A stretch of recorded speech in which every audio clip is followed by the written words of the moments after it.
Fala, meus queridos alunos, mais uma vez com vocês aqui, professor André Luiz, trazendo algumas questões que nós vamos tratar agora de método. Método é um elemento fundamental para você entender lógica, para você entender também a argumentação. E aí eu posso logo dizer de cara para você que você vai aproveitar isso aqui dentro até da redação em linguagens e códigos. Mas não é só isso não, até o raciocínio que você vai desenvolver história, geografia, matemática, todas essas áreas aí precisam de um método. O que é método? Método é um caminho, método é uma forma, é uma condução do raciocínio. E aí eu quero que os senhores recomendem este conteúdo para os amigos, ok? Contribua com eles. Venha na plataforma aqui conosco, Gonçalves Dias, clique na aula que fala sobre lógica, argumentação, método. Nós temos este conteúdo aqui, nós temos estas aulas aqui. E você pode, claro, e deve, obviamente, assisti-las para que tenha um conteúdo mais denso, para que tenha, obviamente, tá, uma forma mais contundente de entender o que é lógica, o que é argumentação, como é que o método funciona.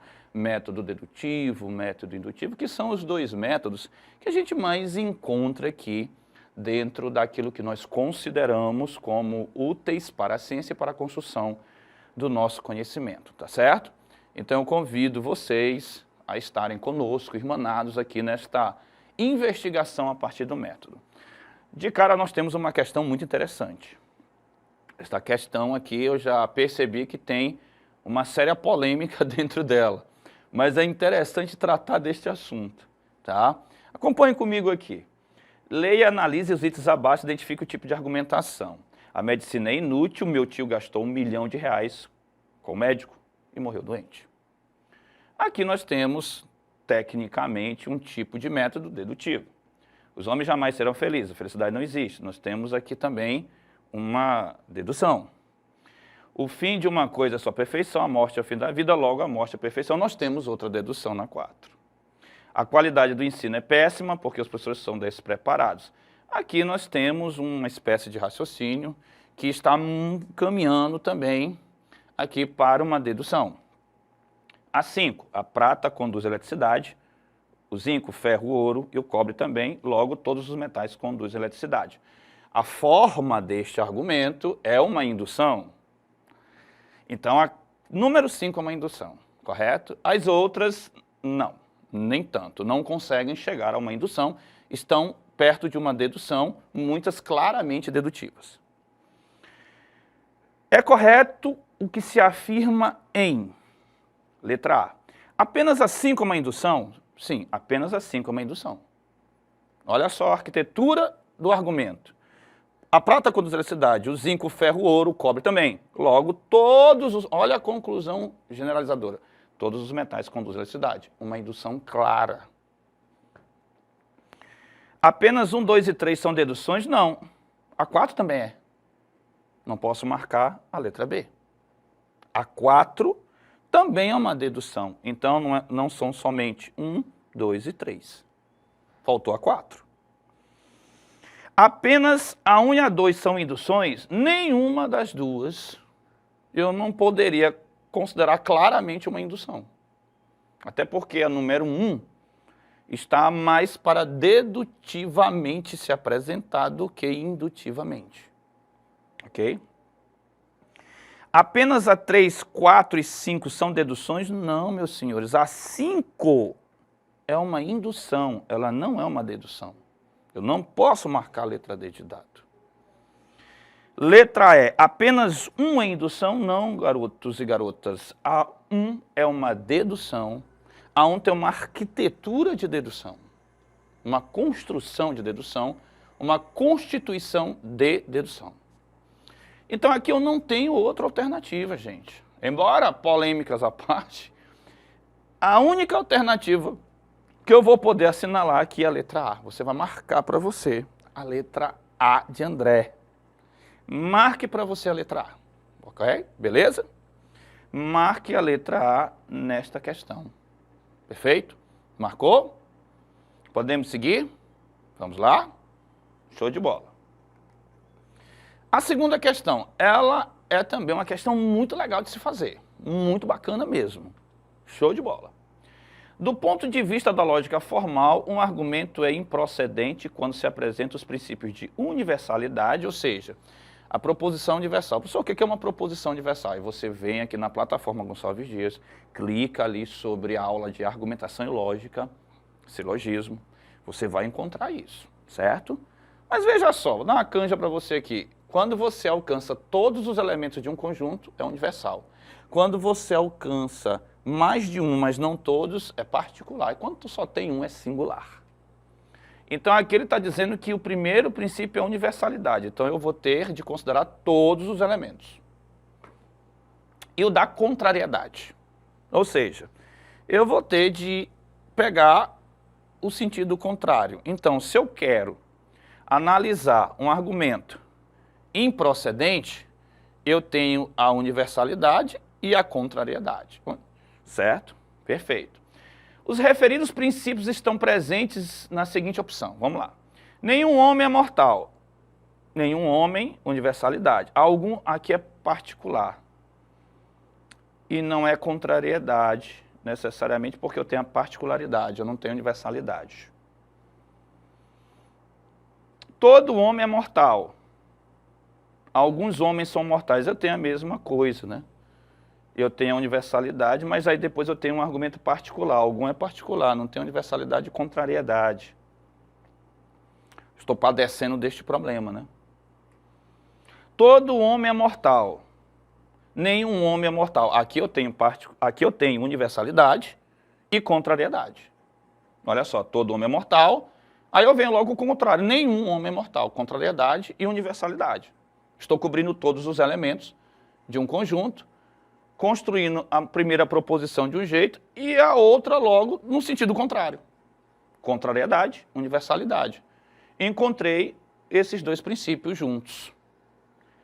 Letra D, todo homem é mortal, algum é particularidade, não é universalidade, certo? E não me dá também o elemento que é necessário, porque eu tenho aqui particularidade e não universalidade.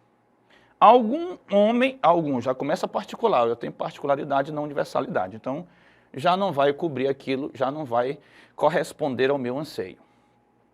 Segundo o que é perguntado aqui, segundo o que é trazido para a gente como princípios de um argumento improcedente, em que eu tenho de pegar a universalidade e a contrariedade, a única alternativa que eu tenho aqui para isso é a letra C de casa. Então, corretamente está certa a letra C. Então, podemos confiar. Gabarito correto, letra C aqui. Perfeito? Vamos seguir junto? Beleza pura? Aí, mais uma vez, eu te convido. Nós temos aulas aqui na plataforma Gonçalves Dias sobre justamente esse padrão de proposição e este padrão de silogismo. Então, eu te convido a assistir, recomendar, conseguir ajudar os colegas também a entender isso aqui. Correto? Vamos lá? Vamos fazer mais uma questão aqui para ver se a gente consegue identificar direitinho e reconhecer, pontuar aquilo que é necessário. Vamos lá. Dadas as sentenças, o ouro é um metal e conduz eletricidade. O cobre é um metal e conduz eletricidade. A prata é um metal e conduz eletricidade. O bronze é um metal e conduz eletricidade. Logo, aí eu introduzo a conclusão. Todos os metais são condutores de eletricidade. Olha que coisa bacana. Quando eu construo esta arquitetura de silogismo, o que eu estou fazendo? Olha, perceba algumas coisas importantes. Primeiro, eu estou enumerando casos, analisando casos. Isso já me introduz uma ideia. Segundo, a minha conclusão ela é generalizadora. Já me traz uma confirmação da ideia que eu tinha anteriormente. Qual é? Nós temos um argumento indutivo aqui. Olha que coisa interessante. E aí eu te convido mais uma vez, clica aqui na nossa plataforma, abre a aula sobre argumentação, método, dedução e indução, tu vais ver que eu estou sempre montando para vocês a construção de um silogismo indutivo e um dedutivo. Usando o exemplo, dando dicas, como é que você vai reconhecer? Aqui eu tenho uma análise de casos, aqui eu tenho enumeração de casos e eu tenho uma conclusão universalizadora a partir disto. Aqui eu tenho uma indução, amores. Eu não tenho muito aqui o que espernear ou tratar de forma diferente. Nessa demonstração chega-se à conclusão por, olha só, falsa causa? Não, não é o caso. Eliminação também não. Sentença nem é suficiente. Dedução não é um argumento dedutivo. Indução, aí encontramos a nossa grande resposta. Pode marcar a letra E. A letra E traz claramente a forma como eu arquitetei o silogismo e cheguei até esta conclusão. Então, gabarito correto. Letra E, marque para você a letra E, que é o gabarito correto desta questão. Eu chego à conclusão a partir do método indutivo, correto? Beleza, corretíssimo. Vamos lá. Não deixa a preguiça chegar. Mais uma questão aqui, ó. Vamos quebrar essa ideia agora de somente dedução e indução. Quero lembrar a vocês uma coisa, existe o método dialético. O método dialético também é uma arquitetura de raciocínio utilizada por Sócrates no mundo antigo, Hegel, Marx no século XIX. Eu tenho outros métodos? Tenho. Eu tenho um método também cartesiano, que é a dúvida metódica. Então, veja só, a pergunta sobre método ela é ampla. Eu tenho só dedução e indução, professor? Não. Eu tenho, por exemplo, a abdução, que é um método muito utilizado nas ciências da criminalidade, por exemplo, a criminologia. Os elementos que estudam essas condições de criminalidade utilizam muito a abdução, que é uma coisa bem mais complicada de trazer para a gente para o ensino médio. Mas nós temos, você já ouviu falar, o método dialético, nós temos a dúvida metódica, e aqui nós temos uma questão. As etapas do conhecimento na visão de Descartes são respectivamente as seguintes, se referem à dúvida metódica. E aí quais são essas etapas? Vamos lá. Dúvida ou evidência, certo? Perfeito? A primeira, dúvida ou evidência. Análise, síntese e, por último, enumeração ou revisão. Olha só, dúvida ou evidência, análise, síntese, enumeração ou revisão. A primeira tem dois nomes e a última também. Vamos lá. Letra A. Enumeração, certo. Análise, certo. Evidência, não. Evidência tinha que estar aqui em enumeração, não é isso? Enumeração tem, mas ele está fora de ordem. Tem enumeração, professor? Tem. Mas aqui nós vamos perceber que ele já trocou a ordem, então provavelmente isso aqui vai estar na ordem, ele está querendo na ordem.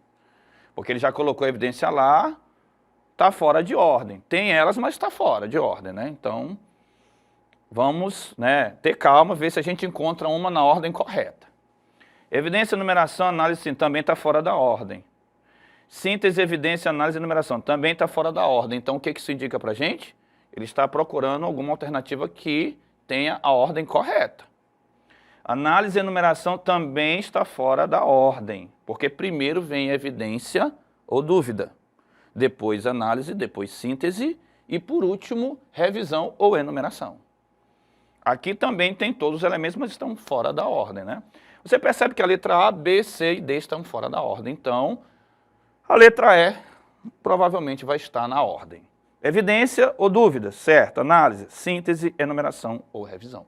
Então perceba que ele está aqui pedindo que a gente marque a letra E. Professor, mas eu tenho elas nas outras? Tem, é verdade. Mas elas estão numa ordem caótica, elas estão desordenadas, elas não estão na ordem correta, certo? A única letra que apresenta a ordem correta é a letra E. Então, nós vamos realmente ficar aqui com a letra E. A letra E vai ser para a gente a nossa letra preterida, porque ela vai estar dentro daquilo que nós esperamos que seja o caminho, ou seja, o método que o nosso grande amigo Descartes vai estabelecer na sua obra O Discurso do Método, que é uma obra muito legal, podem ler, ela é muito cobrada em prova, ela vai trazer para a gente uma série de ganhos para isso, perfeito? Vamos lá. A quinta questão. A quinta questão é uma questão que fala sobre método e análise deste método no mundo contemporâneo. Veja só. No mundo antigo, o método ele vai ser extremamente importante. No mundo medieval, ele vai diminuir um pouquinho, mas vai voltar ali na Baixa Idade Média. No mundo moderno, ele vai despontar como grande elemento. E no mundo contemporâneo, ele vai ser alvo de uma série de reflexões. E aí nós temos vários autores que vão tratar. O Paul Feyerabend, por exemplo, o Karl Raimund Popper também. Aqui nós temos uma questão que traz o pensamento do Popper. A lógica da investigação científica se opõe aos métodos indutivos das ciências empíricas. Em relação a esse tema, diz Popper, ora, de um ponto de vista lógico, está longe de ser óbvio que estejamos justificados ao inferir enunciados universais a partir dos singulares, por mais elevado que seja o número destes últimos. Ou seja, por mais que eu tenha averiguado ali 1 milhão, 2 milhões, 3 bilhões, eu não analisei todos. Então eu não posso escrever que todos. A indução faz isso. Desde David Hume nós já temos essa indicação. Com base no texto e nos conhecimentos sobre Popper, assinale a alternativa correta.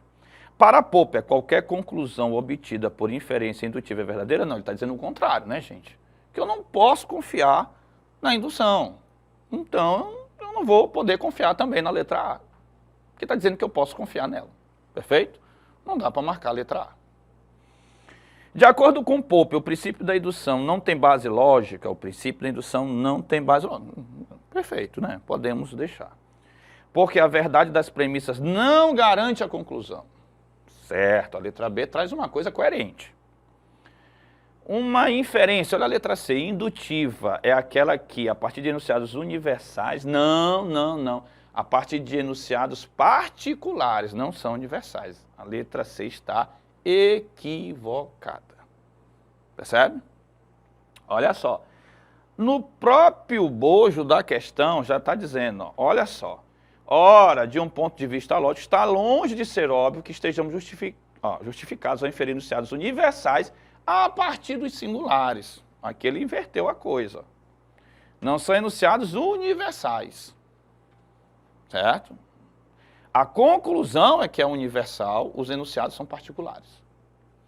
Letra D. A observação de 1000 cisnes brancos justifica, segundo Popper, a conclusão de que todos os cisnes são brancos? Não, é justamente o contrário da inicial. Eu não posso tirar uma conclusão desta. Porque eu não analisei todos os cisnes, eu só analisei 1000. Pode ser que tenha um que não seja branco. Tá? Não está longe disso acontecer. Eu tenho que abrir esta possibilidade. Então, a indução vai me construir um raciocínio prejudicado, no mínimo. Letra E. Para Popper, a solução para o problema do princípio da indução seria passar a considerá-lo não como verdadeiro, mas apenas como provável. Não é esta a questão que está estabelecida. Para Popper, nós não podemos confiar, nem provável. Nós podemos, na verdade, entender que Popper faz uma crítica severa à indução, ao ponto de não podemos levar, tá? Jamais poderemos ter como base ou instituir como um método confiável, em hipótese nenhuma. Então, do que a gente analisou, o que a gente vai perceber? Só nos resta aqui assinalar a letra B. Então eu peço aí que os senhores marquem a letra B, que a letra B é uma alternativa que está trazendo para a gente aquilo que o autor está criticando dentro do método indutivo. Agora que fique bem claro, a indução, vamos deixar aqui uma coisa bem estabelecida. A indução tem seus problemas, como estão aqui sendo enunciados, mas a dedução também tem, ok? Os dois métodos apresentam problemas. Mas isso aí eu te convido a assistir às aulas que nós temos aqui sobre método, argumentação e lógica, tá ok? fica o forte abraço, professor André Luiz, deixando vocês com mais uma aula aqui e convidando aí para acompanhar as nossas próximas aulas para que possamos desenvolver mais reflexões. Forte abraço, tudo de bom a vocês.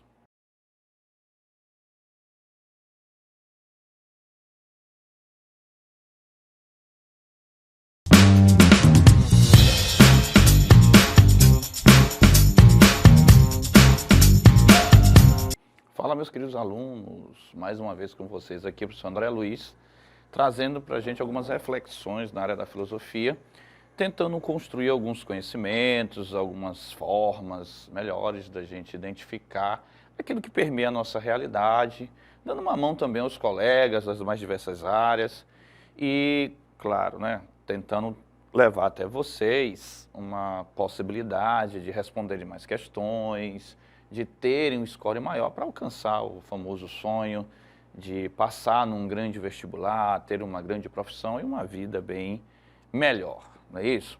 Mas antes disso eu quero te convidar a organizar todo o material, coloca tudo pertinho, coloca aí caneta, lápis, borracha, coloca tudo aquilo que tu vai precisar para evitar dispersão, tá certo? Então eu conto com você.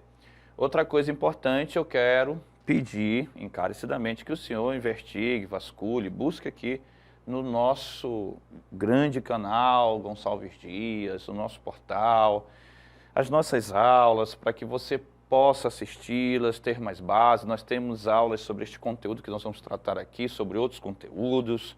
Nós temos aulas das mais diversas disciplinas e eu também quero pedir que o senhor recomende aos seus colegas, né? Façam essa ponte para que os colegas também tenham acesso, ok? Isso vai nos ajudar, vai ajudar seus colegas, vai ajudar também você a ter um aproveitamento muito melhor, ok? E o conteúdo que nós vamos tratar agora, ele é fundamental, que é o conteúdo de estética. A estética é uma área da filosofia que, sem dúvida nenhuma, despontou no mundo contemporâneo como uma das grandes saídas para aquilo que nós consideramos como possibilidade de organização do conhecimento, tá certo? A estética traz para a gente uma grande condição de reflexão.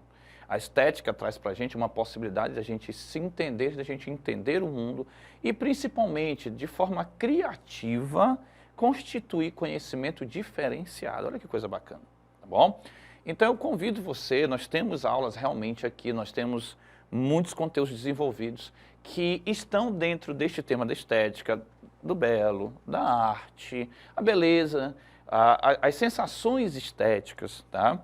E isso pode ajudá-lo muito a compreender aquilo que nós temos enquanto conhecimento desenvolvido pelo mundo contemporâneo, perfeito? Principalmente dentro da filosofia.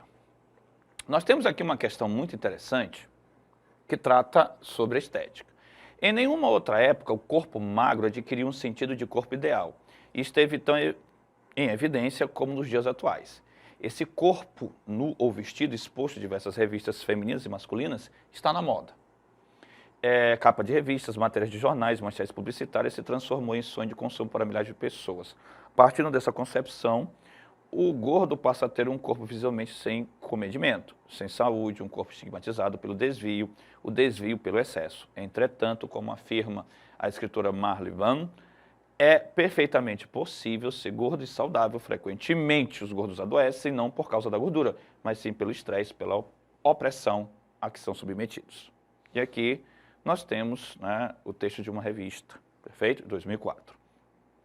No texto, o tratamento predominante na mídia sobre a relação entre saúde e corpo recebe a seguinte crítica. Que crítica é essa? Difusão das estéticas antigas. Não, nós não estamos vendo uma valoração daquilo que é considerado dentro do mundo antigo ou do padrão estético do mundo antigo. Exaltação de crendices populares. Também nós não percebemos que é o senso comum que está conduzindo a crítica da autora, ok, ali no texto. Não, ela está embasando, ela está trazendo alguns argumentos, ela está desenvolvendo um texto a partir de constatações dela. Propagação de conclusões que são ali colocadas de formas apenas dentro de um padrão científico. Também não é somente isso, porque nós temos a questão da estética, a questão da beleza, a questão do ideal ali de corpo belo. Reiteração de discursos hegemônicos. Também não é isso que ela está utilizando, tá? como elemento de sustentação para o argumento, porque ela está, na verdade, na contramão desse discurso hegemônico que seria do corpo magro e que só ele teria saúde. Contestação de estereótipos consolidados. Bom, aqui nós temos realmente uma crítica, ó. Essa crítica ela é direcionada ao quê? Tá? Essa forma como a mídia trata o corpo e a saúde, ela está sendo criticada, ela está recebendo a crítica a partir desses estereótipos que são consolidados como padrão de beleza e padrão de saúde, que seria até o corpo magro. Então, aqui a letra E se apresenta como uma grande proposição para a gente marcar como resposta. Tá? A letra E introduz realmente aqui uma possibilidade de resposta para esta questão, que é a questão número 1. Perfeito? Marque a letra E. Correto? Vamos lá. Essa questão aqui ela é super conhecida e ela traz ali dentro do vestibular da UEMA uma forma de observar uma das grandes teorias estéticas que nós temos na filosofia, que é a estética kantiana. Olha só, Kant desenvolveu várias teorias na área da epistemologia, na área da ética, ok? E, claro, também trouxe elementos estéticos até dentro da política também, mas ele não é muito conhecido no elemento político. Kant definiu a estética como sendo ciência. Kant e Baumgarten, primeiro até Baumgarten, tá? Kant segue na linha dele, define a estética como ciência.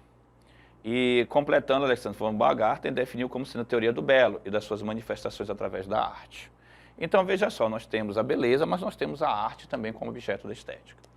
Como ciência, a teoria do belo, a estética pretende alcançar um tipo específico de conhecimento, que é captado pelo... Como é que se dá a captação? Como é que se dá a apreensão? Por onde este conhecimento vai ser trazido até o ser humano? Aí nós temos, pela lógica, bom, na lógica não vai, obviamente, ser o melhor veículo para isto, concorda comigo?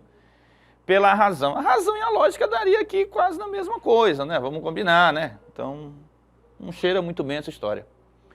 Pela alma, ânima, psique, coisa meio transcendente, né? Vamos combinar. E aí o negócio ficaria meio metafísico, né? E Kant tem uma dificuldade com a metafísica. No mínimo, a palavra é dificuldade. Pelos sentidos. Olha, aí nós temos veículos de captação desta beleza, desta sensação estética.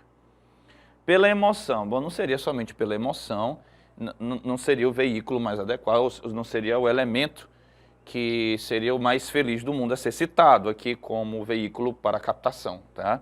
Então, este veículo mesmo seria a letra D, pelos sentidos. Aí você marque e assinale a letra D, os sentidos, tá? Assinale para você aí, nessa segunda questão, a letra D. Marcou? Letra D de dado. Kant, sentidos, este conhecimento, ele é alcançado a partir deles. A estética chega muito a partir disso aí, correto? Lembrando a vocês que nós temos aula aqui sobre a estética e tratando também de Kant.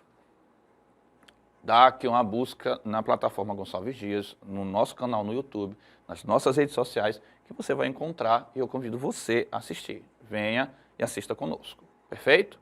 Vamos lá? Terceira questão. A estética corresponde ao ramo da filosofia que se ocupa das manifestações artísticas também, né? Buscando apontar, por exemplo, os diferentes critérios e modos, como em diferentes momentos ou culturas se percebe e classifica algo como belo, sublime ou agradável, certo? Essa expressão agradável é até por muitas vezes utilizada para substituir o belo, né? Para não ter uma coisa lá de pejoratividade, né? Trata-se assim de uma forma de conhecimento que não nega a razão ao certo, mas coloca em relevo a forma como ela se relaciona com a imaginação e com a sensibilidade. Correto? Beleza. A partir do exposto acima, é correto afirmar. Nós vamos ver aqui o que a gente pode afirmar. Juntamente com a razão, a imaginação e a sensibilidade são fatores indispensáveis para a nossa apreensão do mundo e das coisas. Olha, temos aqui uma proposição bem interessante. Ó. Juntamente com a razão, a imaginação e a sensibilidade são fatores indispensáveis para a nossa apreensão do mundo e das coisas. Beleza? Sem nenhum problema, a letra A. Nós temos aqui uma proposição que vai trazer para a gente uma compreensão muito ampla, holística, né? Uma base ali que nós podemos perceber que o conhecimento está sendo tratado de forma bem adequada, o conhecimento a partir da estética, obviamente. Letra B, a estética é o campo da filosofia que se ocupa da relação entre o pensamento e a religião. Bom, aí já está muito distante, porque não é este o alvo necessariamente desta área da filosofia, que é a estética. Então, eu tenho elementos estéticos da religião? Tenho, sem problema nenhum, mas não é esta a ocupação básica da estética. Então, tenhamos cuidado e vamos, devido às suas proporções, né, entender que a sensibilidade, que a percepção, que a constituição dos, digamos assim, a constituição das experiências estéticas, o sublime, o belo, o grotesco, o cômico, que estão mais em voga do que a religião. Letra C, na estética, a razão predomina? Não é assim, gente, não é um predomínio da razão. Sobre a sensibilidade, não, existe uma partilha. A letra A parece muito melhor neste caso, que traz uma união entre eles, do que um predomínio da razão. Não é uma estrutura lógica somente, não é um elemento que vai depender só dos critérios do conhecimento na consciência. Eu preciso dos sentidos, eu preciso da criatividade, eu preciso da invenção, e aí a imaginação também, ela é necessária. Então não vamos minimizar, olha a palavra interessante, tá?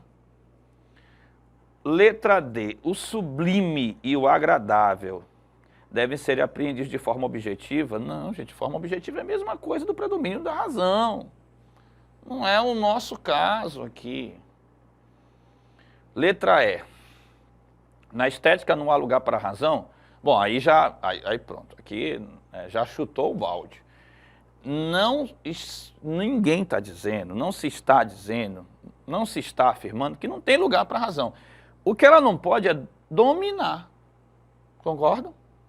Isso. Então, nessa terceira questão, a única alternativa que me deixa assim, uma certa felicidade no que está trazendo como escrita é a letra A. Marque para você a letra A. Marque para você, na terceira questão, a letra A. Perfeito? Letra A. Tá. Quarta questão. Uma questão bem interessante, o EMA, vestibular aqui tradicional do nosso Maranhão, estadual, né? E que traz uma apreensão muito exata daquilo que está tentando identificar enquanto comando ou pergunta. A concepção de arte tem mudado ao longo dos séculos. Aliás, muda muito, tem uma mudança muito grande. A arte como imitação da natureza, mímese, imitação. E a arte como expressão e construção são, respectivamente, concepções dos seguintes períodos. Vamos lá. Arte como mímese ou imitação, arte como expressão, construção. Então, mímese e imitação é tipicamente do mundo antigo. Expressão e construção, tipicamente do mundo contemporâneo. Então, nós temos antiguidade e contemporaneidade. Aí, se você perceber, das alternativas que nós temos aqui, essa questão ela é muito clara, ela traz uma expressividade muito grande, uma clareza, e enquanto clarificação ela tem uma felicidade grande, ó, na letra A já traz antigo e contemporâneo, então você vê que o raciocínio está certo. A letra B, antigo e medieval, não pode ser medieval, porque o medieval é associado à igreja, é eclesiástico, é a religião. Medieval é a religião, moderno também não. O moderno já tem um padrão muito mais geométrico, matemático, científico. Antigo e moderno não, antigo sim, mas moderno não. Moderno e contemporâneo, o moderno não nos serve, o contemporâneo até serviria, mas o moderno não nos serve. Então, se nós queremos uma arte como imitação, a mímese na poesis de Aristóteles, a imitação, e a arte enquanto expressão e construção, a mímese e imitação, expressão e construção, nós só temos aqui na letra A.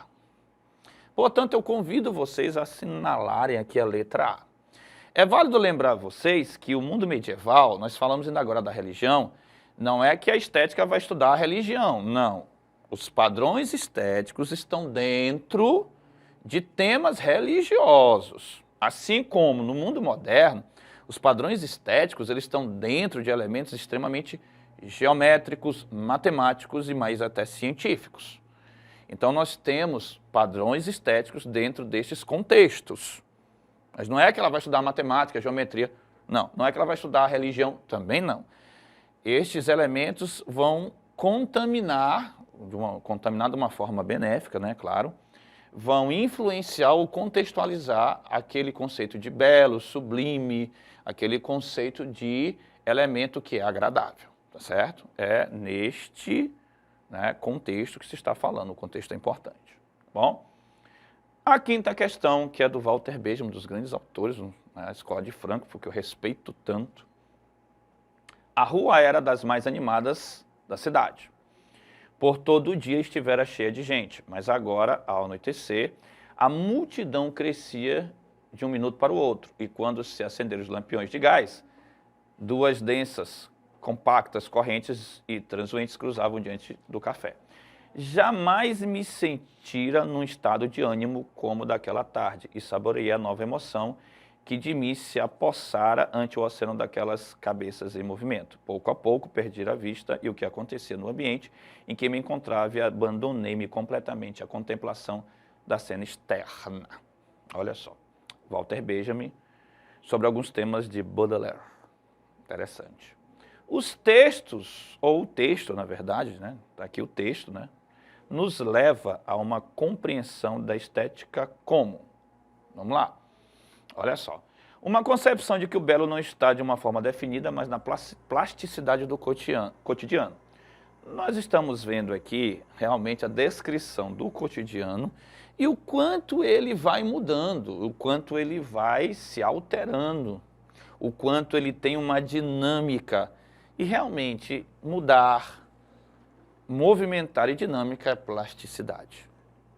Olha como a letra A traz uma ideia bem legal. Então você percebe agora ao anoitecer, a multidão crescia de um minuto para o outro.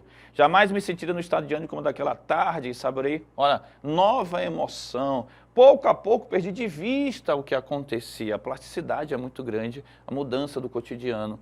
Esses elementos que estão aqui sendo totalmente colocados sobre nós o tempo inteiro, incessantemente, traz esta mudança, este devir tão forte.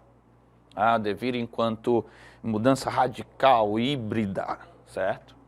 Um estudo do caos humano não é representado pela multidão, não é essa a ideia do caos, e sim da extrema mudança, da extrema quantidade diversa de coisas e de pessoas. A multidão traz essa ideia. O estabelecimento de um padrão de beleza para a obra de arte, não, pelo contrário. Não há um padrão de beleza porque isso vai mudando, isso vai sendo acrescentado, isso não vai sendo repetido, são novas emoções, olha aí. Então nós temos aqui essa diversidade sendo elevada, sendo cultuada e sendo pontuada por A mais B. Técnica de reprodução da obra de arte em massa. Olha, isso aqui seria a cultura de massa, que seria aquela cultura para distrair, para evitar até o proletário de perceber a realidade. Nós vemos a preocupação deste texto trazendo isto, e sim elogiando esta forma de mudança complexa e de tantas estruturas ao mesmo tempo, de tanta coisa forte e, claro, nova sendo trazida a cada momento. Não é a expressão da arte em massa, da obra de arte em massa ou da arte maciça.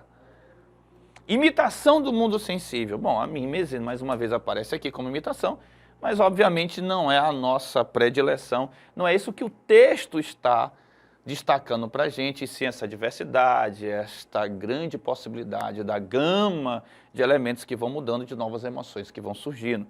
A diversidade, a mudança e a gama de emoções novas que vão surgindo, certo? Então aqui nós só temos uma alternativa. A única alternativa que traz para a gente alguma felicidade do que o texto está destacando realmente é a letra A.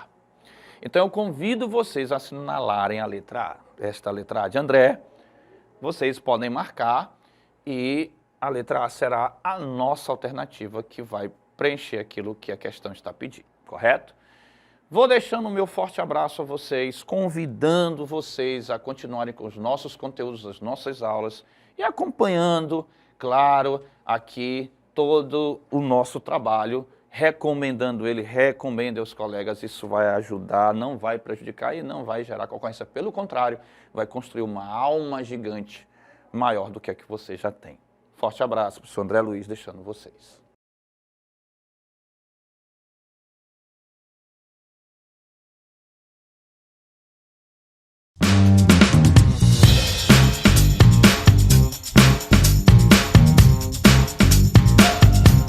Oi, chuchus, tudo bem com vocês? Mais uma aula do programa Paz, UEMA e Enem, tá? Você que vai fazer prova de vestibular da UEMA, do Enem, seu lugar é aqui, né? Vestibular do Enem é engraçado, né? Enem já é um exame específico, mas a gente chama de vestibular. Eu sou a professora Cacau Sotero. Esse é o nosso grande mestre das Libras. Olha, eu estou sendo redundante, grande mestre, o melhor, né? Ele disse que ele é o melhor intérprete dessa cidade, o nosso Tyron Vinícius. Nós estamos aqui juntinhos para trazer para vocês um assunto bem interessante, ó, intertextualidade. O que é isso? O intertextualizar. No mínimo, eu vou trabalhar com o quê? Textos. Claro, né? Sou das linguagens. Eu sou das linguagens, né? Sou da área de linguagens, a gente trabalha com redação, trabalha com literatura e com a língua portuguesa. E eu trouxe para vocês aqui um quadro que imita um outro quadro bem famoso, né? Aqui a gente tem a família Simpsons. E eles estão andando aí numa faixa de pedestres, imitando quem? Vocês já viram esse quadro? Nada mais, nada menos do que os Beatles, né? Olha só.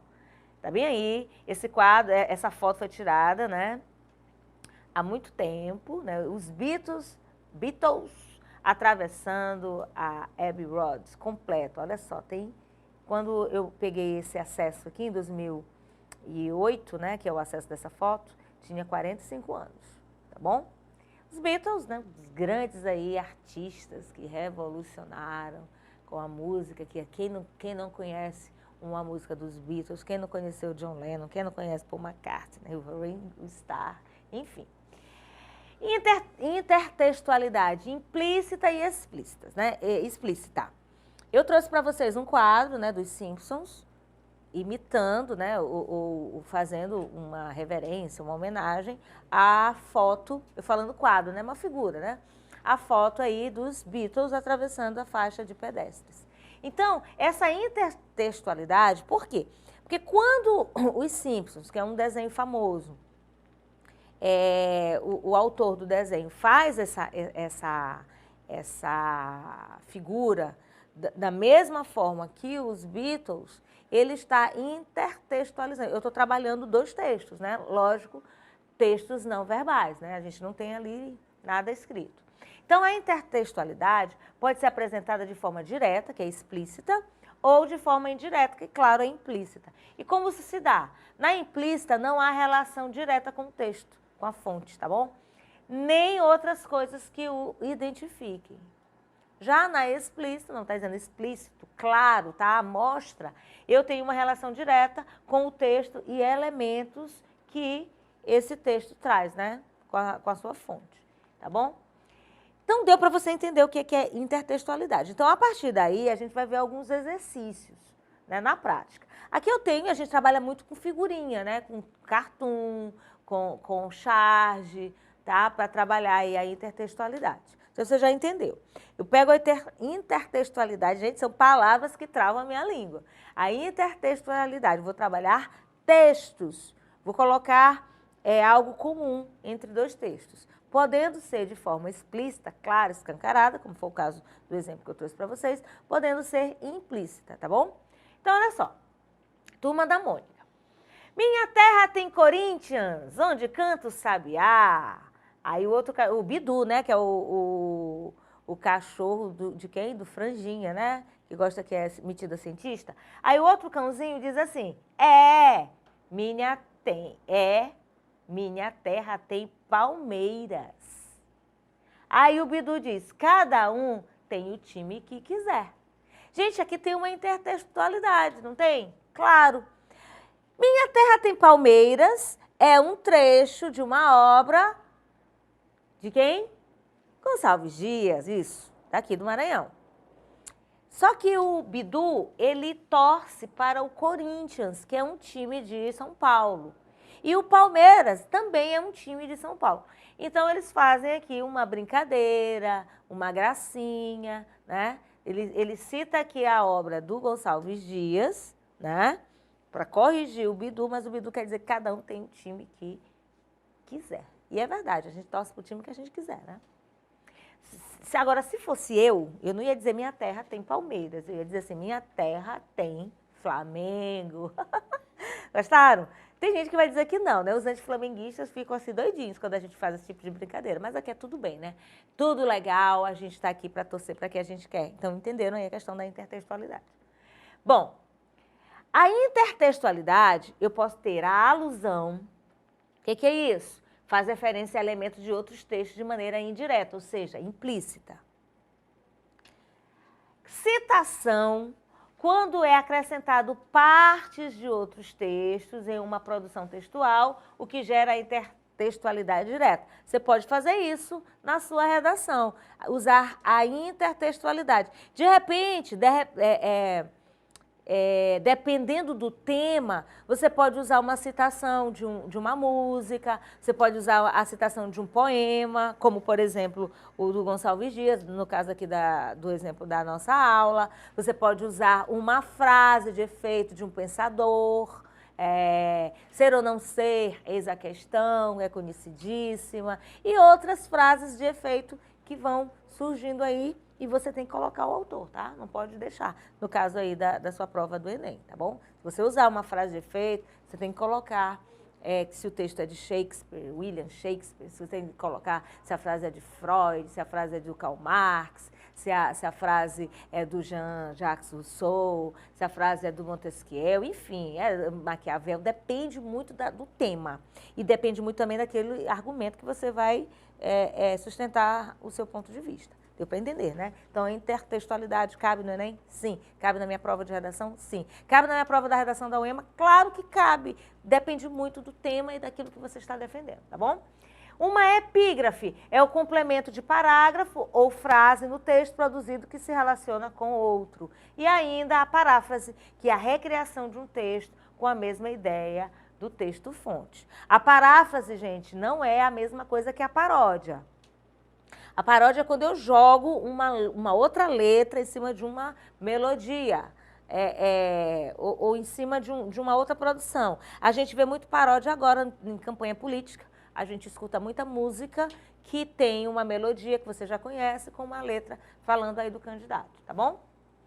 Olha a paródia aí, ó. Subversão de um texto original de maneira crítica ou satírica. Então você joga em cima de um outro texto. Muito comum em música, né? Bricolagem é a criação de um texto a partir de elementos retirados de outros. O sample, que são músicas, textos utilizados com base para outras novas produções. E ainda o pastiche, que são vários tipos de manifestações em uma mesma obra. Eu convido você a fazer uma pesquisazinha aí para ficar mais inteirado desse assunto, tá bom?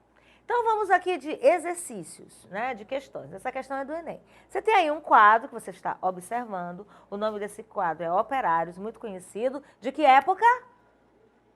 Lá do pré-modernismo, né, Segunda de Arte Moderna. A gente tem aqui um quadro muito famoso, tá bom?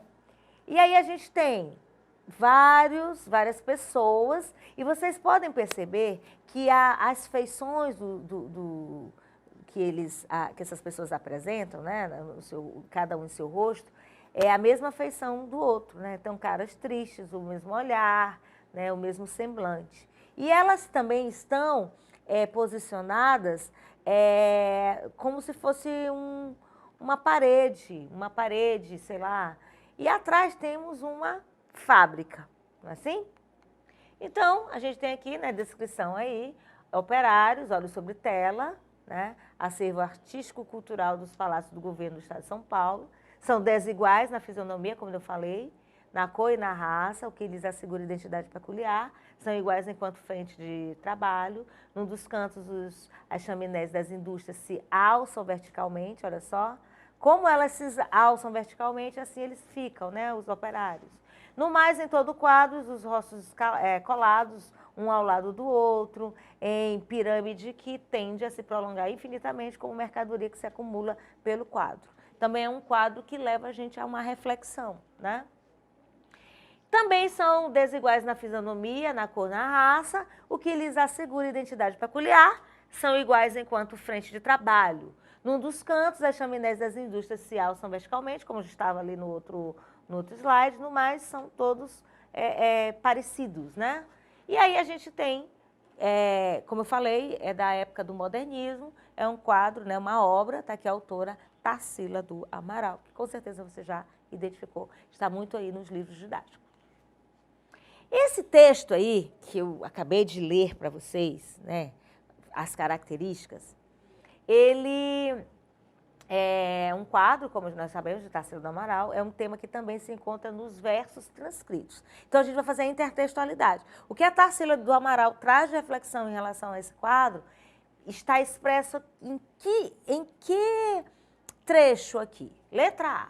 Pense nas meninas cegas e inexatas, pense nas mulheres rotas, alteradas. Vinícius de Moraes. Letra B.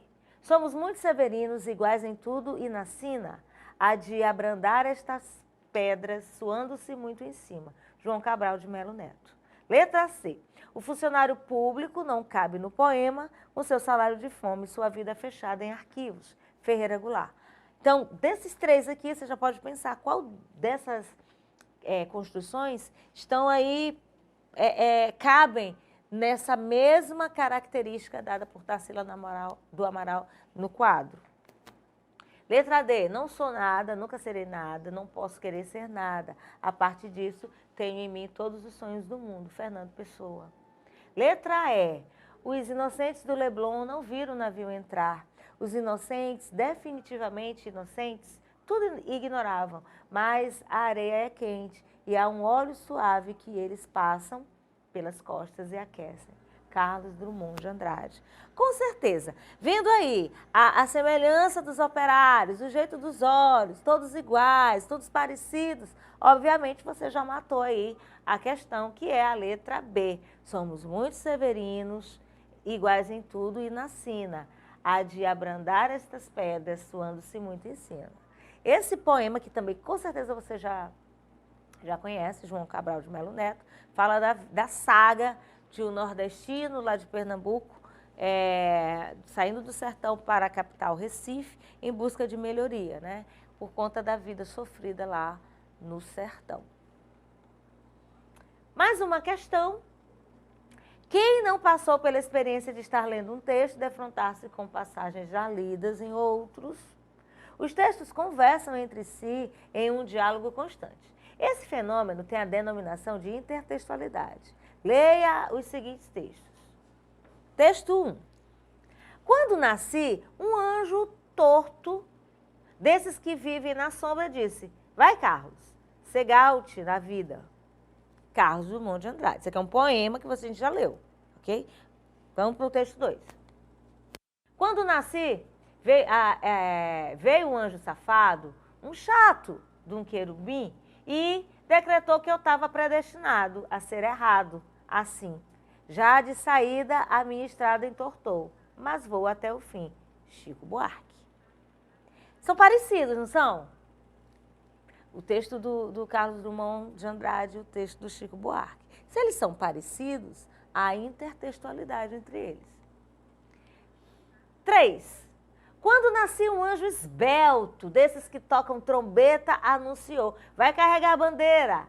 Carga muito pesada para a mulher, esta espécie ainda envergonhada. Adélia Prado. Aí aqui ela já traz outras questões, né? Questões aí da condição da mulher na sociedade. Mas também é parecido com o texto 1. Adélia Prado e Chico Buarque estabelecem intertextualidade em relação a Carlos Drummond de Andrade por reiteração das imagens, oposição de ideias, letra C, falta de criatividade, letra D, negação dos versos ou letra E, ausência de recursos. Deixa eu só falar uma coisa para vocês. Quando eu digo assim, reiteração de imagens, quando você lê um texto, quando eu nasci um anjo torto, é impossível você não fazer na sua mente a projeção da imagem daquilo que você está lendo. Principalmente se o texto for descritivo, tá certo? Então é isso que quer dizer, reiterar a imagem. A imagem da pessoa lá em cima, o anjo dizendo, você vai descer, você vai ser assim, você vai ser daquele outro jeito. O que você marcaria? Lógico, reiteração da imagem. Eu dou a dica logo justamente na resposta, né? Oposição de ideias não existe. Todos foram enviados por anjos. Falta de criatividade, não, porque intertextualidade é ser criativo, né? E usar a intertextualidade é um recurso de criatividade. Negação dos versos também não existe, não se nega nada, muito menos a ausência de recursos, tá bom? Mais uma questão. Olha esse texto 1 aí, mulher saradona, diz assim, ó, aqueles que pensam que não têm tempo para fazer exercício, mais cedo ou mais tarde serão obrigados a ter tempo para as doenças. Verdade. Quem não pratica exercício físico pode adoecer, né? O exercício físico prolonga a nossa saúde, do nosso corpo, também da nossa mente. Imaginemos um cidadão residente na periferia de um grande centro urbano que diariamente acorda às 5 horas para trabalhar. Enfrente, em média, 2 horas de transporte público, em geral lotado, para chegar às 8 ao trabalho. Termina o expediente às 17 horas e chega em casa às 19 horas para, aí sim, cuidar dos afazeres domésticos, dos filhos, etc. Como dizer a essa pessoa que ela deve praticar exercícios, pois é importante para a sua saúde? Como ela irá entender a mensagem da importância do exercício físico? A probabilidade dessa pessoa praticar exercícios regularmente é significativamente menor que a de pessoas de classe média alta que vivem em outra realidade. Nesse caso, a abordagem individual do problema tende a fazer com que a pessoa se sinta impotente em não conseguir praticar exercício e, consequentemente, culpada pelo fato de ser ou estar sedentária. Aqui é um texto que também fala de exercício físico e se contrapõe, né, de certa forma, ao primeiro texto que nós vimos.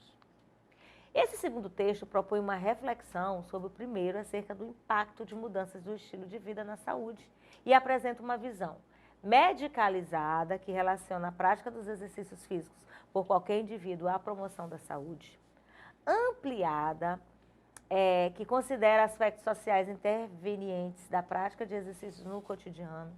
Letra C, crítica, que associa a interferência das tarefas da casa ao sedentarismo do indivíduo. Letra D, focalizada, que atribui ao indivíduo a responsabilidade pela prevenção de doenças. Ou letra E, geracional, que preconiza a representação do culto à jovialidade. O que você marcaria? Letra B, ampliada, né? A gente lembra do segundo texto. Ele propõe uma reflexão acerca do impacto de exercícios físicos na mudança do estilo de vida de uma pessoa que trabalha muito, que precisa trabalhar, sai de casa às 5 da manhã, 2 horas de condução, não é uma pessoa de classe média. Então, é ampliada porque considera aspectos sociais, né, as condições desse indivíduo, intervenientes na prática dos exercícios no cotidiano, ou seja, tudo que ela realiza durante o dia acaba se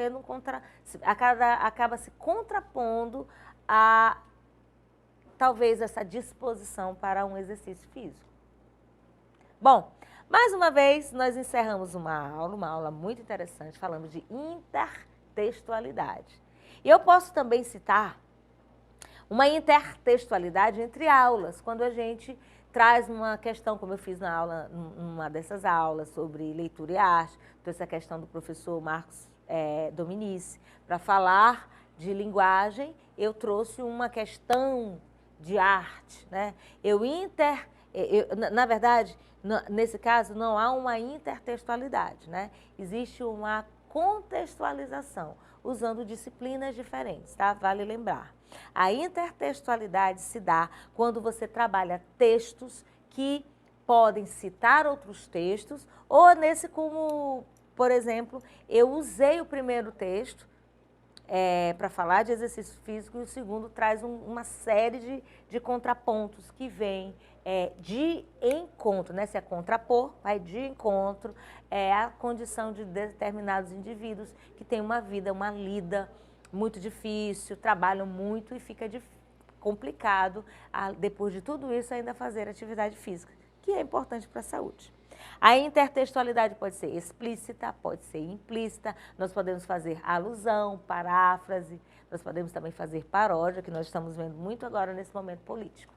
Bom, esses assuntos são comuns nas provas do Enem, da UEMA e de vestibulares tradicionais de todo o país. Se você que estava procurando uma programação e parou aqui na TV Educação, este é o seu lugar. Você pode estudar conosco para vestibulares, concurso público, para melhorar ainda a sua oratória, o seu entendimento, a sua interpretação.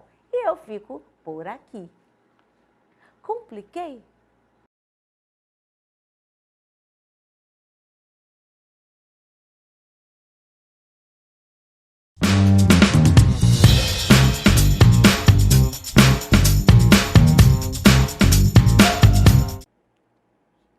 Oi, chuchus, tudo bem com vocês? Professora Cacau Sotero, Tyron Vinícius, olha só o nosso mestre das Libras, para mais uma aula do programa Paz, UEMA e Enem, aqui na TV Educação e também na plataforma Gonçalves Dias no YouTube, a melhor plataforma de educação do Brasil. Nós estamos aqui para trabalhar com vocês questões acerca dos vestibulares da UEMA e vestibulares de outros estados também, você pode contemplar aqui, e ainda o Enem, tá certo? Então, tudo que for que envolver esses dois exames, a gente está trabalhando aqui, tá bom?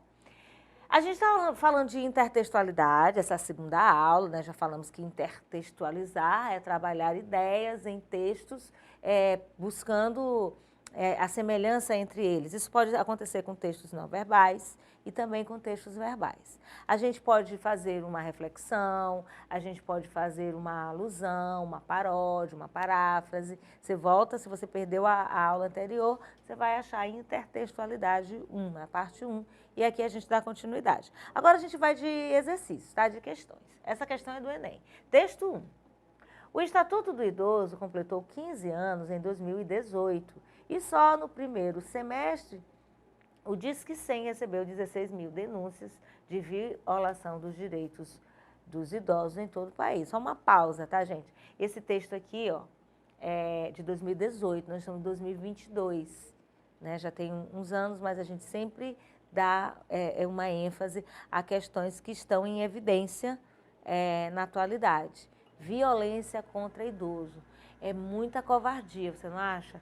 Há pessoas que fazem isso, há pessoas que se aproveitam da fragilidade da pessoa, da melhoridade, para dar golpe, para bater, para maltratar. São as pessoas assim que precisam ter uma vida de carinho, de respeito. Então, quando você souber, você pode denunciar. Então, aqui a gente tem um texto falando aí desse Disque 100.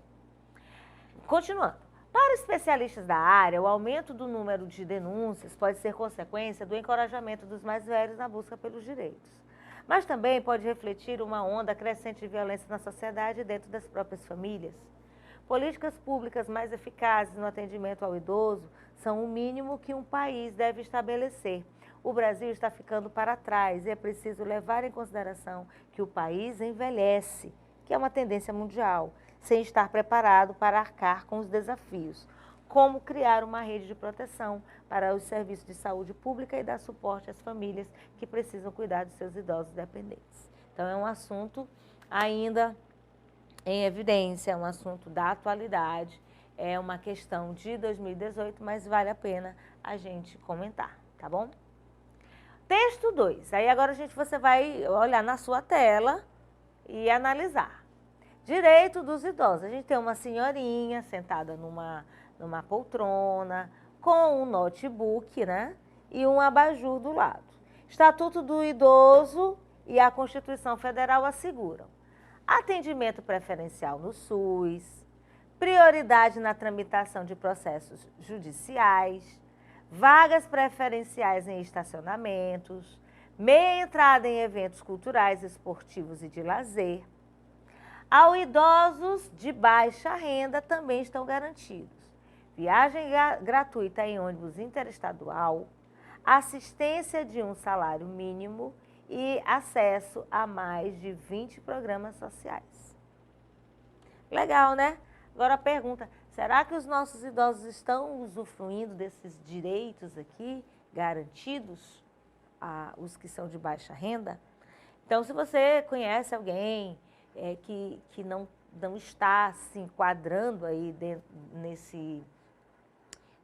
nessa lista aqui de vantagens, né, vamos dizer assim, você pode ajudar também, né? Então, a gente pode também fazer a nossa parte. Então, nós tivemos aqui 2 textos, né? Um falando aí das denúncias, do Disque 100, e o outro aqui do direito dos idosos. Quando você compara os textos, aí a gente entra na intertextualidade, nós podemos concluir que as regras do Estatuto do Idoso apresentam vantagens em relação a outros países, são ignoradas pelas famílias responsáveis por idosos. Lembrando aí que a gente tem um primeiro texto que fala, né, do comportamento, como é que os idosos estão sendo tratados, né, para a gente poder fazer essa comparação. Letra B, são ignoradas pelas famílias responsáveis por idosos? Letra C, alteram a qualidade de vida das pessoas com mais de 60 anos? Letra D, precisam ser revistas em razão do envelhecimento da população? Ou letra E, contrastam com as condições de vida proporcionadas pelo país? Então, lendo os 2 textos, né, nós temos a resposta. Letra E, contrastam com as condições de vida proporcionadas pelo país. Então, a gente já sabe, né? Como que eu cheguei a essa conclusão? Fazendo a leitura do texto 1, que a gente fez aqui bem devagar. Eu fiz até uns comentários em relação ao que acontece na atualidade. Bom? Outra questão do Enem, a dança e a alma. A dança não é movimento, súbito gesto musical. É concentração no momento, da humana graça natural. No solo não, no éter pairamos, nele amaríamos ficar. A dança, não vento nos ramos, seiva força, perene estar. Um estar entre céu e chão, novo domínio conquistado, onde busque nossa paixão. Libertar-se por todo lado, onde a alma possa descrever suas mais divinas parábolas, sem fugir à forma do ser, por sobre o mistério das fábulas. Carlos Drummond de Andrade, né? Fala aqui sobre dança, faz uma descrição, né? O que é dançar, a libertação e tal, ele fala isso. A definição de dança em linguagem de dicionário, que mais se aproxima do que está expresso no poema. Então, aqui eu vou ter um conceito dicionarizado, e o poema que tem uma linguagem poética, uma linguagem figurativa. A mais antiga das artes, servindo como elemento de comunicação e afirmação do homem em todos os momentos de sua existência. Letra B. A forma de expressão corporal que ultrapassa os limites físicos, possibilitando ao homem a liberação do seu espírito. Letra C. A manifestação do ser humano formada por uma sequência de gestos, passos e movimentos desconcertados. Letra D. O conjunto organizado de movimentos do corpo, com ritmo determinado por instrumentos musicais, ruídos, cantos e emoções, etc. Ou letra E. Movimento diretamente ligado ao psiquismo do indivíduo e, por consequência, ao seu desenvolvimento intelectual e à sua cultura. O que aqui a gente pode ter, né? De uma linguagem mais literal, que se aproxima dessa linguagem figurada expressa pelo poema. Forma de expressão corporal que ultrapassa os limites físicos, possibilitando ao homem a liberação do seu espírito. Bom, aqui, gente, eu tenho um conceito, né, que requer de mim um conhecimento do dicionário. Então, eu volto a bater na tecla de leitura. A palavra tal. Gente, dança é uma coisa tão comum, uma coisa que todo mundo faz. eu preciso me lembrar do que seria um conceito literal, né, que está no dicionário. Então, forma de expressão corporal que ultrapassa os limites físicos, possibilitando ao homem a liberação do seu espírito, tá certo? Foi isso que vou voltar aqui, o poema do Carlos Drummond diz: a dança e a alma. A dança não é movimento, súbito gesto musical, é concentração no momento da humana graça natural. Quando a pessoa dança, ela se concentra.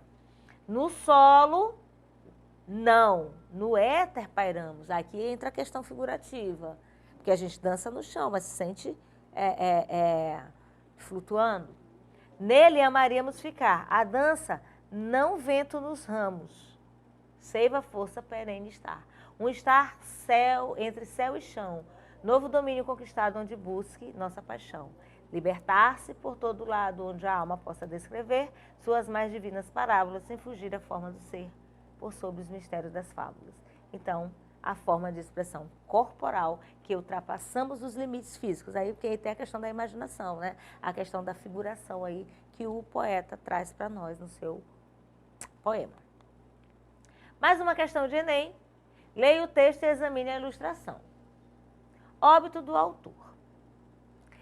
Expirei às 2h da tarde de uma sexta-feira do mês de agosto de 1869, na minha bela chácara de Catumbi. Tinha uns 64 anos, rijos e prósperos. Era solteiro, possuía cerca de 300 contos e fui acompanhado ao cemitério por 11 amigos. 11 amigos! Verdade é que não houve cartas nem anúncios. Acresce que chovia, peneirava, uma chuvinha miúda, triste e constante. Tão constante e triste que levou um daqueles fiéis da última hora a intercalar esta engenhosa ideia no discurso que proferiu à beira da minha cova.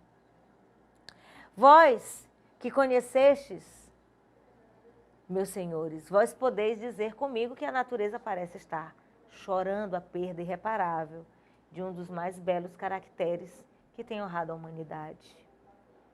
Este ar sombrio, essas gotas do céu, aquelas nuvens escuras que cobrem o azul como um crepe fúnebre,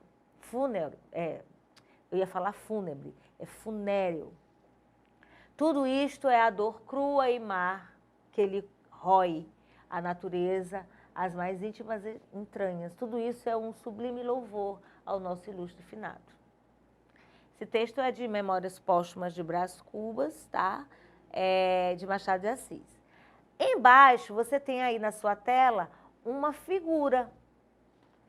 A figura de um velório, né? De um sepultamento, na verdade, que estão no cemitério, e algumas pessoas, né? No caso, o texto fala de 11, né? 11 amigos, ele é bem enfático. Tá bom?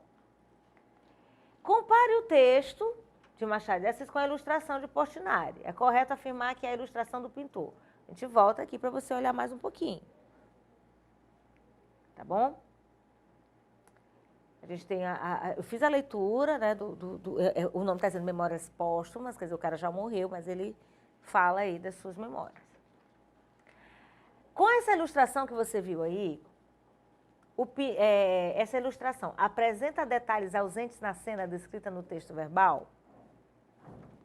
Retrata fielmente a cena descrita por Machado de Assis? Distorce a cena descrita no romance? Expressa um sentimento inadequado à situação ou contraria o que descreve Machado de Assis? Vou dar o gabarito e a gente comenta, tá? Apresenta detalhes ausentes na cena descrita no texto verbal. Vamos voltar? Que detalhes seriam esses? Aí a gente faz a leitura novamente, ó. Expirei às 2h da tarde, uma sexta-feira, no mês de agosto, na minha bela chácara de Catumbi. Tinha uns 64 anos, rijos e prósperos, era solteiro, possuía cerca de 300 contos e fui acompanhado ao cemitério por 11 amigos. 11 amigos! Verdade é que não houve cartas nem anúncios.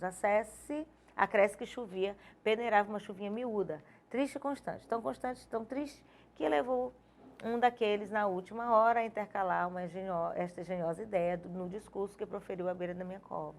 Vós que conhecestes, meus senhores, vós podeis dizer comigo que a natureza parece estar chorando a perda irreparável de um dos mais belos caracteres que tem honrado a humanidade. Este ar sombrio, estas gotas do céu, aquelas nuvens escuras, cobrem o azul como um crepe funéreo. Tudo isto é a dor crua e má que ele rói a natureza, as mais íntimas entranhas, tudo isso é um sublime louvor ao nosso ilustre finado. Agora observa aí nessa tela a figura, né, de Portinari. A gente tem as pessoas, a gente tem a chuva, a gente tem uma coroa de flores, que não é citada no texto, as pessoas estão bem vestidas, parece ser um evento, né? Então, apresenta detalhes ausentes na cena descrita pelo texto verbal. O autor, ele mostra mais a condição dele de tristeza por ter apenas só 11 pessoas no velório. Ele queria mais gente, aí ele vai falando da chuva, enfim. Esse é um exemplo de intertextualidade também. Vamos para mais uma questão? Autorretrato, é o texto 1. Provinciano que nunca soube escolher bem uma gravata, pernambucano a quem repugna a faca do pernambucano, poeta ruim que na arte da prosa envelheceu na infância da arte e até mesmo escrevendo crônicas ficou cronista de província, arquiteto falhado, músico. Falhado engoliu um dia um piano, mas o teclado ficou de fora. Sem família, religião ou filosofia, mal tendo a inquietação de espírito que vem do sobrenatural e em matéria de profissão, um tísico profissional. Texto 2. Poema de 7 faces.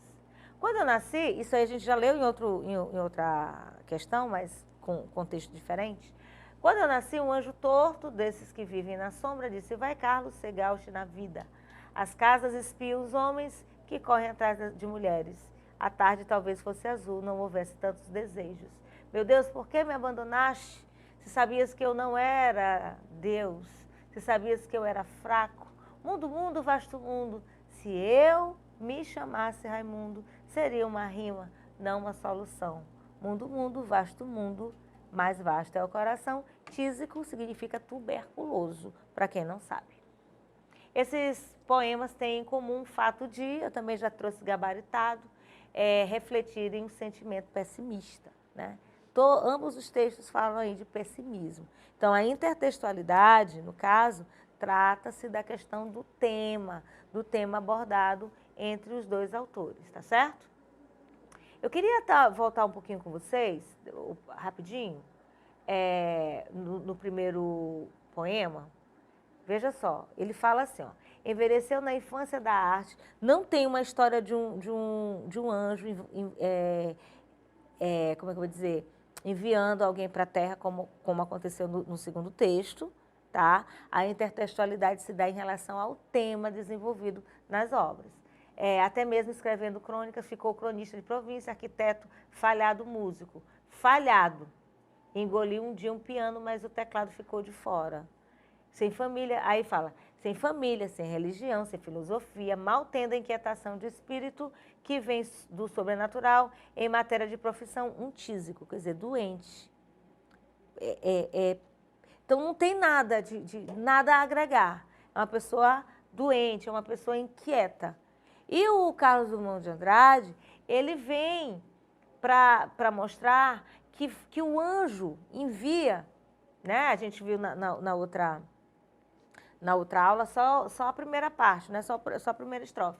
Mas aqui, vendo o poema inteiro, a gente vê que o eu lírico fala do seguinte: a casa espia homens que correm atrás de mulheres, a tarde talvez fosse azul, não houvesse tantos desejos. Quando você fala céu azul, é céu limpo, né? Céu, dia bonito. Então, talvez fosse azul se não houvesse tantos desejos. Aí ele ainda diz mais: por que me abandonaste? Então, ele se sente só, ele se sente uma pessoa desprovida de bênção. Você sabia que eu não era Deus, ou seja, eu não tenho poder, eu não tenho nada. Você sabia que eu era fraco? Aí ele diz assim: mundo, mundo, vasto mundo, se eu me chamasse Raimundo, seria uma rima.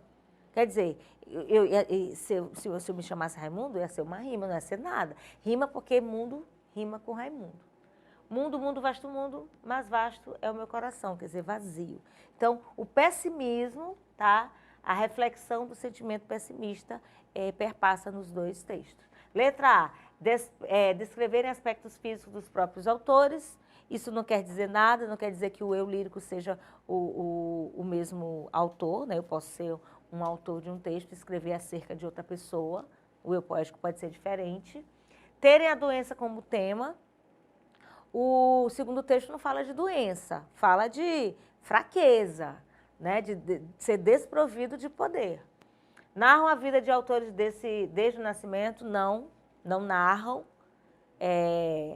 não é uma narrativa. E defenderem crenças religiosas também não, embora o primeiro texto fala de sem religião, sem filosofia, e o segundo fala, meu Deus, então denota aí que o autor é temente a Deus, tá certo? Então a gente viu aí nesse último texto uma intertextualidade de tema, né? de ideia que se defende, no caso, o pessimismo. Ambos são pessoas assim, vamos dizer assim, sem sorte, pessoas sem perspectiva de vida, tá bom? Um sem religião e o outro chama por Deus. E eu hoje fico por aqui, espero que vocês tenham gostado e até a próxima aula. Compliquei?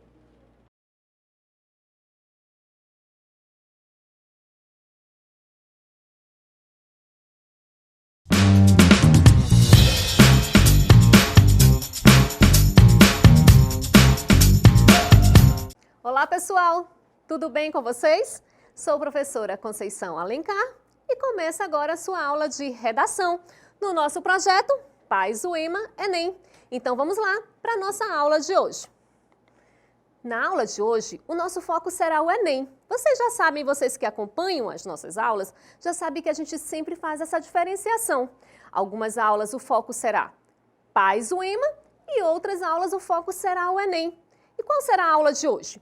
Hoje iremos falar um pouco sobre linguagem coloquial e linguagem culta. Na verdade, o tempo todo vocês fazem uso desses dois tipos de linguagem. Então, nós vamos ver um pouco dos conceitos, das aplicações, do uso e das diferenças entre elas. Então, vamos lá? Começar a nossa aula de hoje? Linguagem coloquial. A linguagem coloquial é aquela em que os locutores têm maior liberdade na construção das frases. A norma culta é aceita com menos rigidez. As gírias estão presentes e a comunicação é mais espontânea. Os coloquialismos, expressões próprias da língua portuguesa falada, também marcam presença. Tipo assim, se manca, tá ligado? Além disso, as palavras podem aparecer também da forma contraída, né? A gente pode contrair as palavras, pode reduzir as palavras, como no caso de você. A gente pode falar apenas se, ou pra, pera, tô. Na verdade, acontece o quê? Acontece uma contração desse tipo de palavra, ou até mesmo uma redução. Então, vamos lá entender um pouquinho sobre a linguagem coloquial. Quando falamos coloquial, significa o quê? A linguagem que nós utilizamos no nosso dia a dia. Para se comunicar em casa, com os nossos amigos, com os nossos familiares, é uma linguagem mais despojada. Uma linguagem, às vezes, cheia de gíria, cheia de redundâncias, cheia de abreviações. Então, uma linguagem mais solta. Uma linguagem onde muita coisa é permitida, mesmo que não esteja dentro das normas gramaticais.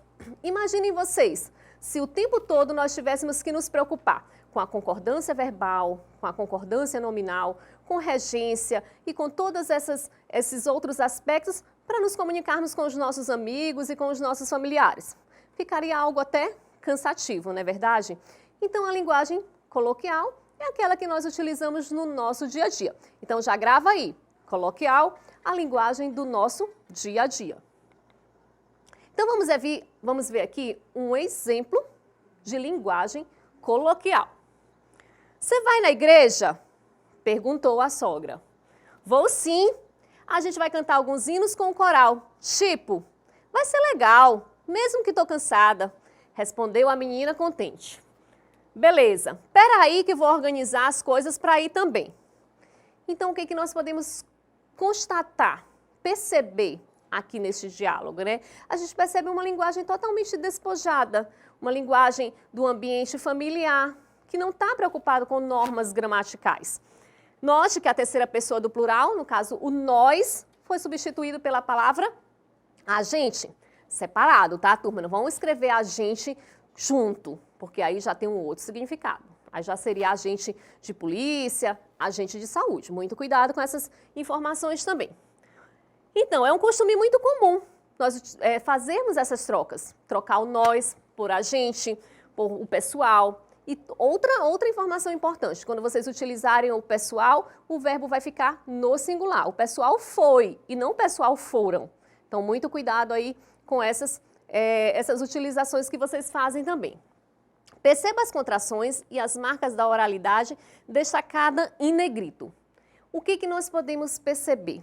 Que a oralidade, ela difere bastante da linguagem escrita. Na oralidade, é mais solto, é mais despojado, não tem uma preocupação tão grande com as normas gramaticais. Claro que tudo vai depender do ambiente e do momento em que você está, porque tudo precisa ser adequado ao ambiente, às pessoas e à situação comunicativa.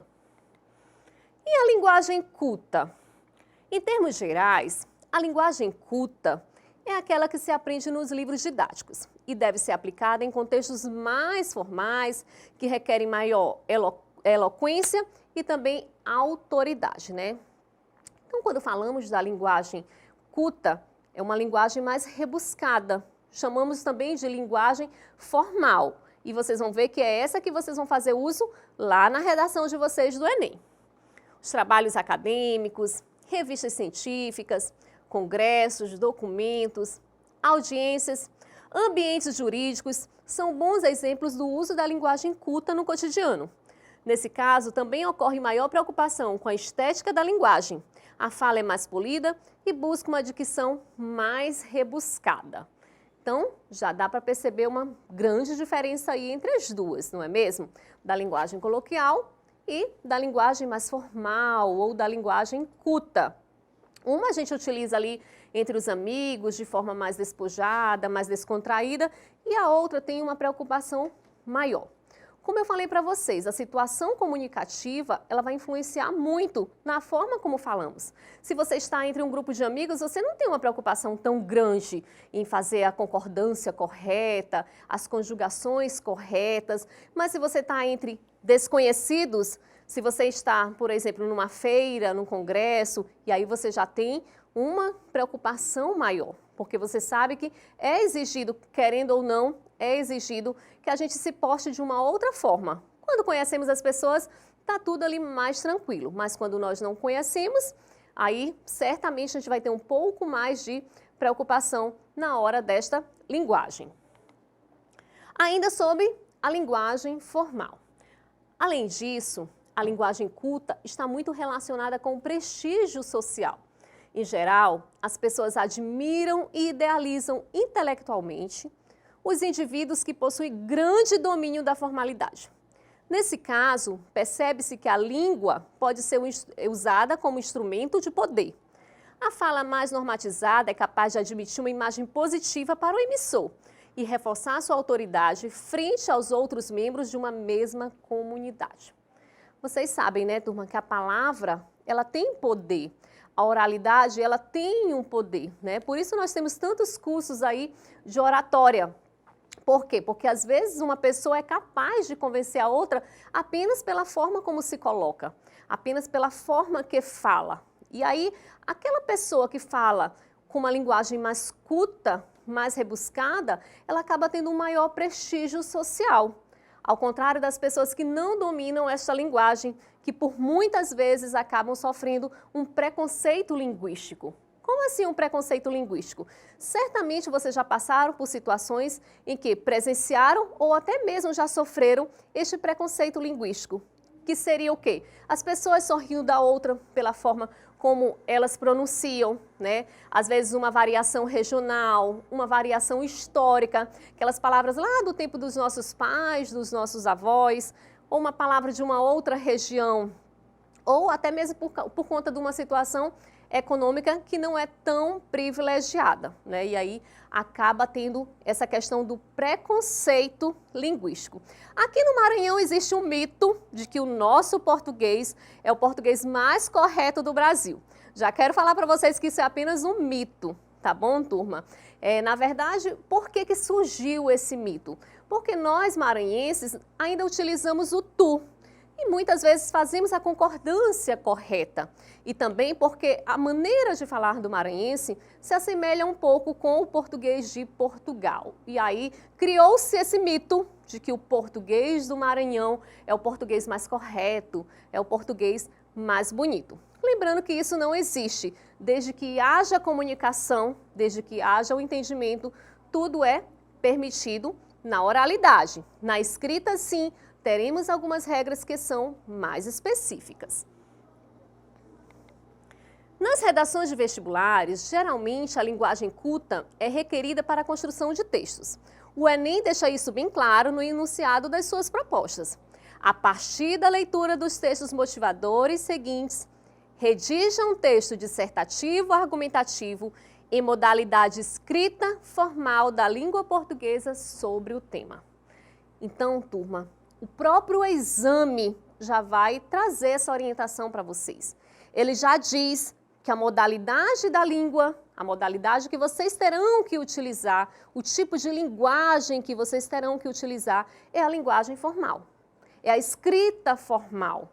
Se você vai fazer uso de algum tipo de gíria, de algum regionalismo, você pode até indicar com o uso das aspas.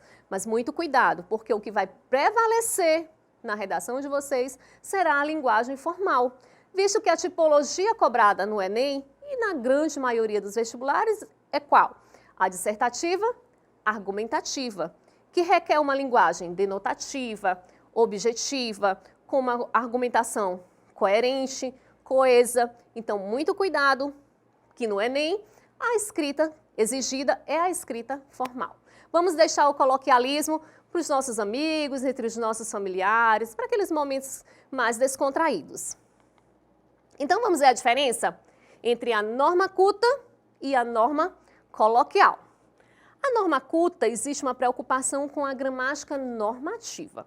Aí tem toda uma preocupação em questão com a concordância nominal, concordância verbal, as regências, as conjugações verbais. Então, tudo isso é levado em consideração aqui na norma culta.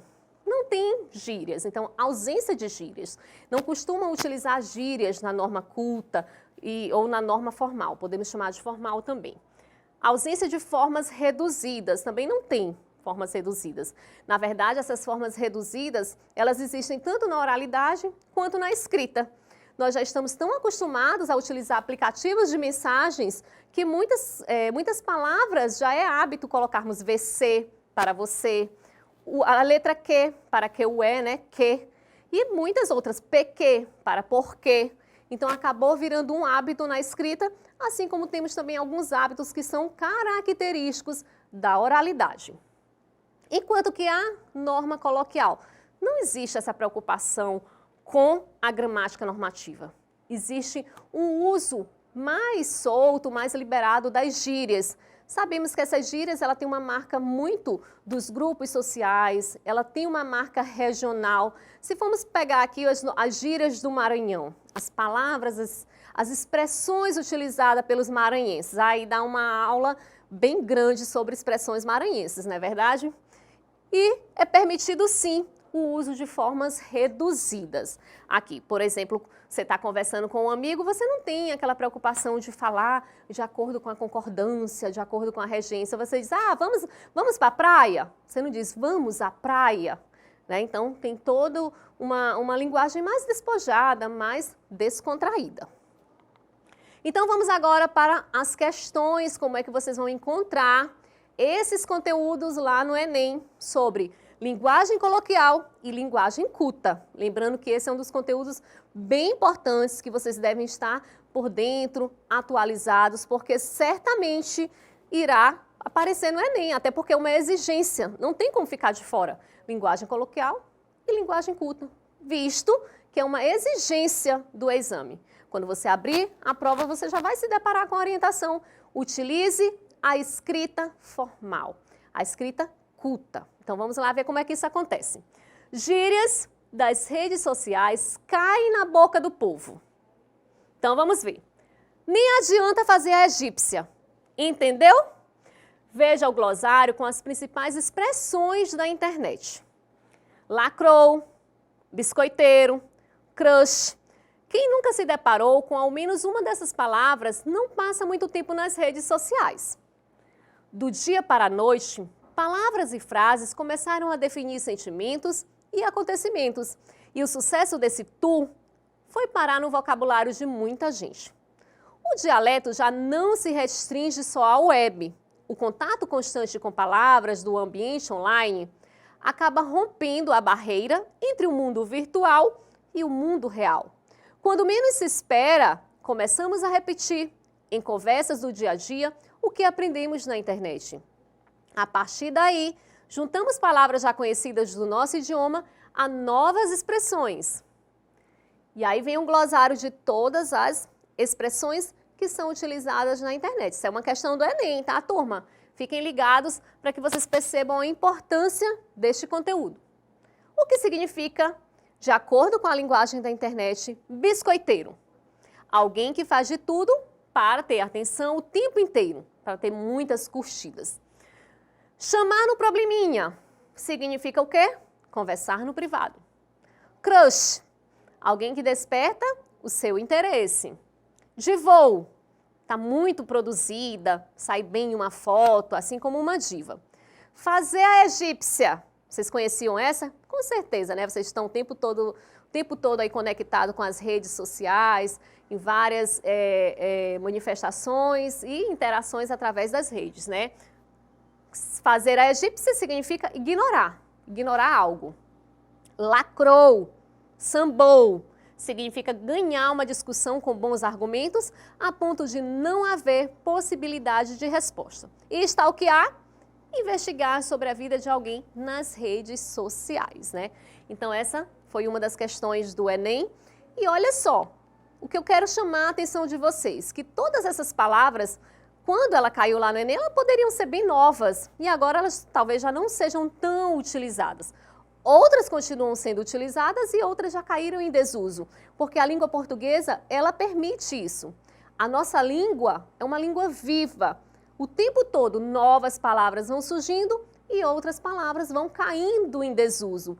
Então a linguagem da internet é uma linguagem muito rápida.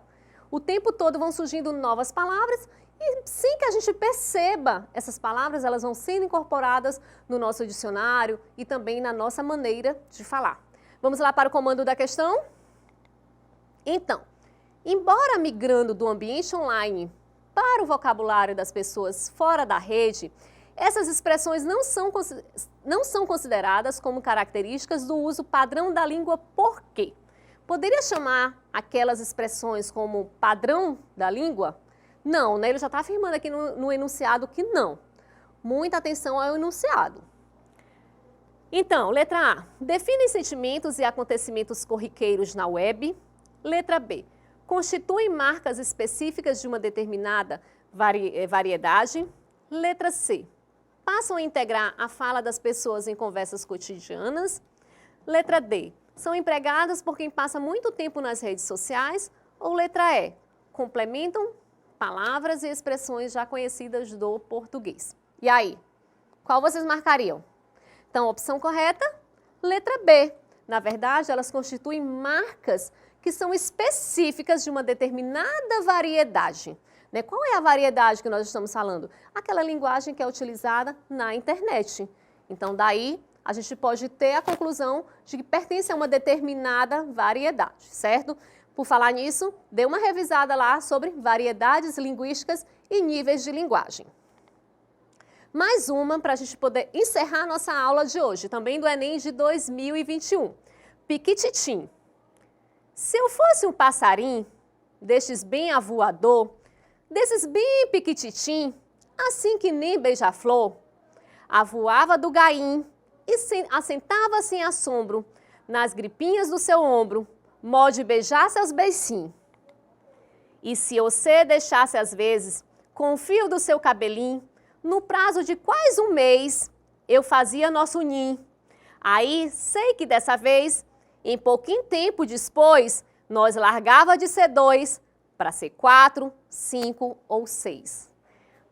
Daí você já consegue perceber a diferença entre a linguagem formal, que é a linguagem culta, e a linguagem que tem aí uma variedade, né? Ela tem aí elementos que são bem característicos. Aqui no caso a gente percebe que são elementos regionais, na verdade, né? Então vamos lá para o comando da questão.